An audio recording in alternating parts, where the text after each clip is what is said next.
Hey everyone, Cal Ewing here, and in today's video, we're going to look at one of the deals I actually sent out, I guess a couple of emails ago that I had under contract. I was looking for some funding partners on it, and I wanted to share with everyone kind of the results of what happened with that deal. So we're going to play a game of deal or no deal. Let me share my screen and we'll dive into this right now. All right, so I was looking at a deal that was buying a mortgage note. This was a non-performing mortgage note deal in Memphis, Tennessee. And some of you may recall, I sent it out. We had it under contract. I had an offer to purchase and they had accepted it. We were in our due diligence period. And so I'm just going to show you where this led and some of the information we got in since I sent that last update. So we'll start with the property that the note is secured to. So this is, as I mentioned, a single family home in Memphis, 3-bed, 2-bath, built in 1909. So an older home for sure. Not a bad size, nice little single family home, not much to say about it. We did get a broker price opinion in as part of our due diligence process, and it came in the as-is value at $160,000. Okay, so that's where we are at with the property. One of the things that the BPO mentioned, and you can see in this photo here, is that the borrowers are actually making some repairs. So they've got some, I don't even know what you call that, window framing, I guess you'd call that. Looks like new doors and windows. And from the Google Street View, they actually tore down the railing and looks like they're in the process of upgrading that. So they're at least doing some outside work to the home. But you can see here the as-is value came in actually at 170, but the quick sale value, which I'm using, is 160. And that's an exterior BPO. So we didn't get a full appraisal. We just had a real estate agent go out and do a full BPO from just what they can see from the outside of the property, which is pretty standard. All right, so as I mentioned, some repairs are being made. You can see here's another photo. The agent that did the broker price opinion mentioned that they did notice some significant repairs were in the process of being done. So we're going to come back to that and why it's important later. But really right now we want to know, so what are they thinking with this deal? Why are they making the repairs? Okay, so as I mentioned, it's a non-performing note. So they haven't been paying on the mortgage for quite some time, yet they're making repairs to the home. So what does that mean? Well, are they going to sell the property and pay us out if we were to buy the note? Are they looking at maybe getting performing again, starting to try and make payments, or maybe they're going to refinance and pay out the existing mortgage? Who knows?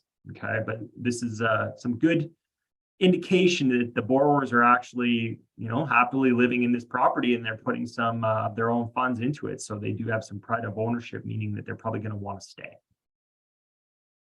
Okay, so the note itself, it's a first lien note. It was a 15-year mortgage, okay? And the interest rate that they were charging on the original note was 11.5%. So that works out to a monthly payment of $450.35 in principal and interest.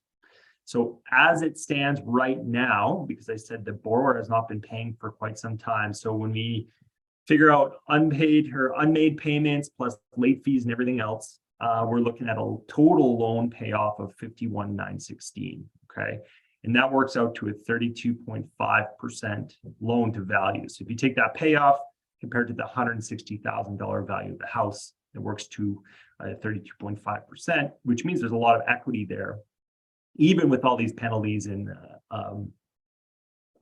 missed payments and everything. The borrower still has a lot of equity. Okay. So I had an offer submitted for $20,000 and it was accepted by the note seller. Okay, they're an investor that bought this note. The note had been assigned to multiple different lenders or investors over the history of the mortgage, at least I think 5 or 6 times. So the current entity that's owning this note, they're selling it and they agreed to my price of $20,000. And that works to a 14%, what I call investment to value. So $20,000 out of the total value of the property, which is $160, works up to 14%. So that's important and great because we know that if we were to buy this note at $20,000, there is a ton of equity to protect us. Doesn't mean we get to cash in on that equity, but it means security, right? It makes it a much safer investment because there's so much equity there.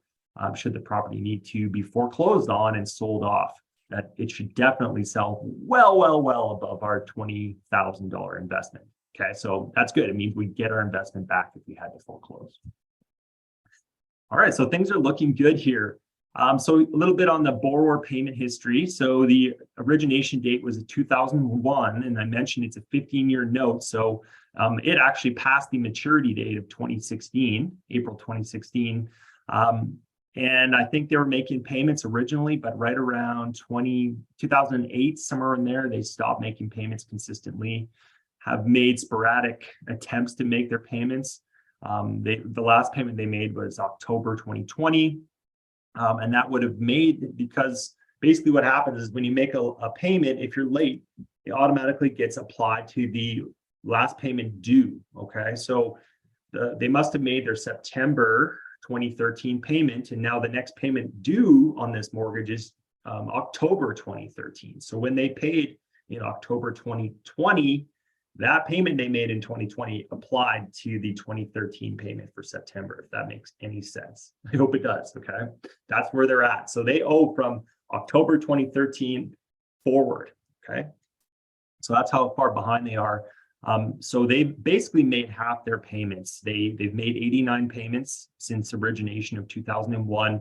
They owe another 91 payments. Okay, even though we're past the maturity date, they've stopped paying, and for whatever reason, and maybe we'll find that reason out, the lenders have not foreclosed on this note.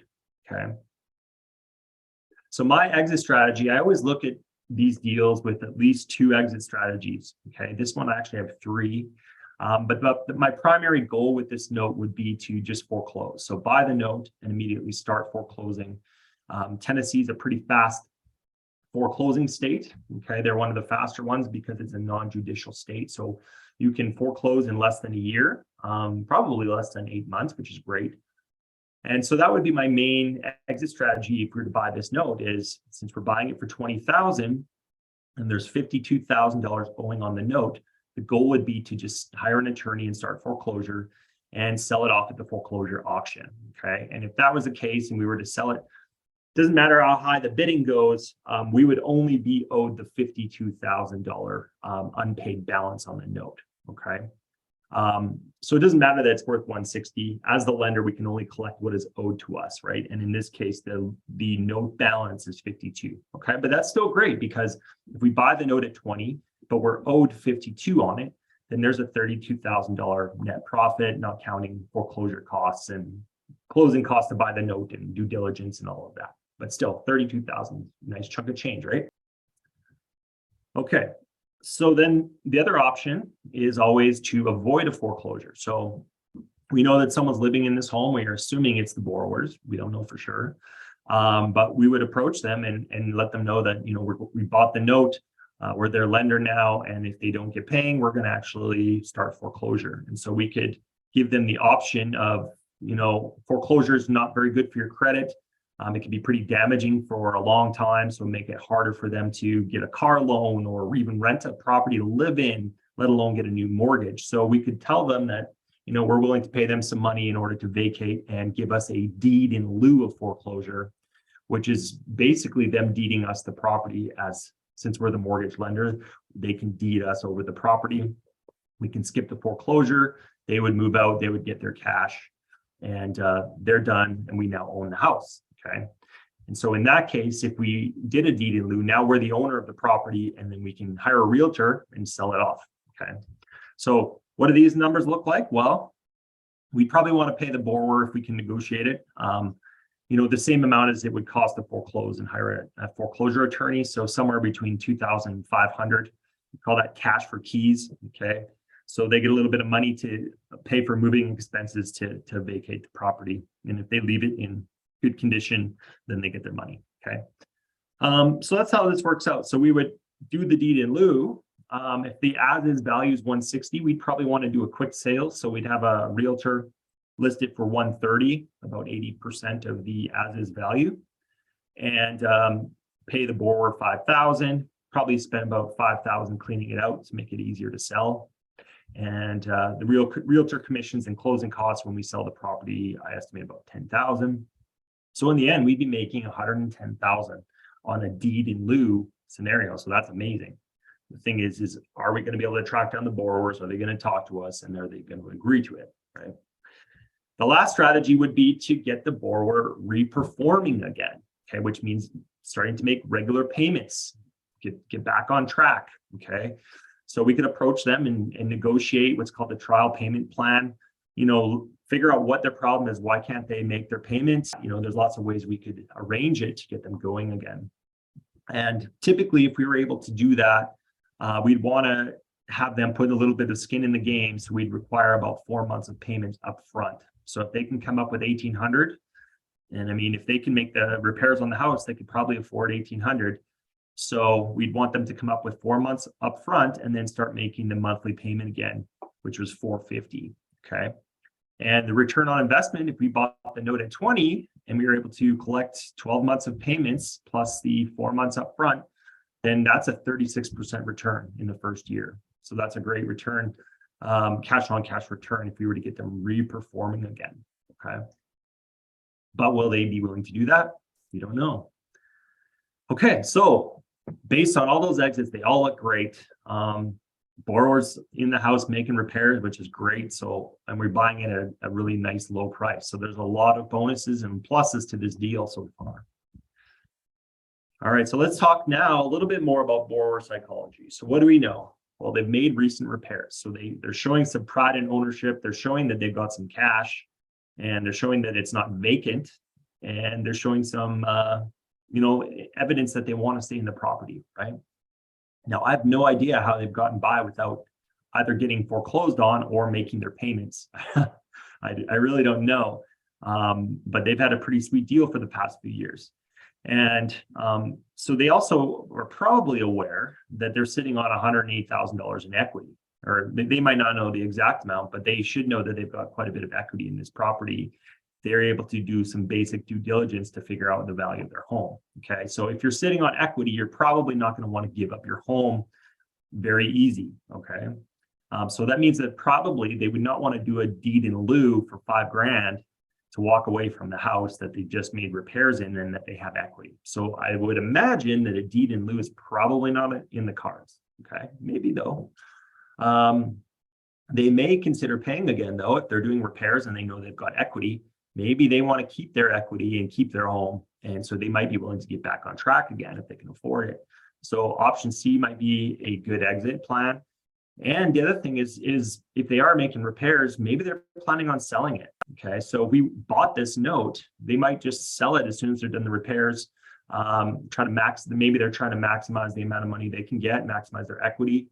So we could get a quick payoff, which would be great. Or maybe they're trying to refinance and find a better lender at a lower rate and do it that way. So there could be signs of a quick payoff, which would be great as well. So borrower psychology is good. We would like to talk to the borrower and just see exactly what their plan is. So unfortunately, it ended up being a no deal. And you might be thinking, well, why? It sounds really great. Well, here's the reasons. All right. So first of all, they are missing 14 years. Sorry, the note seller, the entity that we're buying these notes from, they were unable to provide the first 14 years of payment history. Okay. And this is partially because the note changed hands numerous times since 2001 when it was originated. Okay. So they were only able to provide me with the payment history since 2015. So we're missing 14 years of payment history.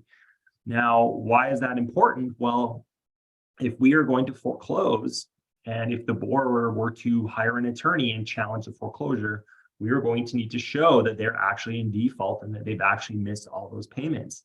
And so we need to be able to show that legal record of the payment history. And if we can't do that, then there's some trouble. Okay.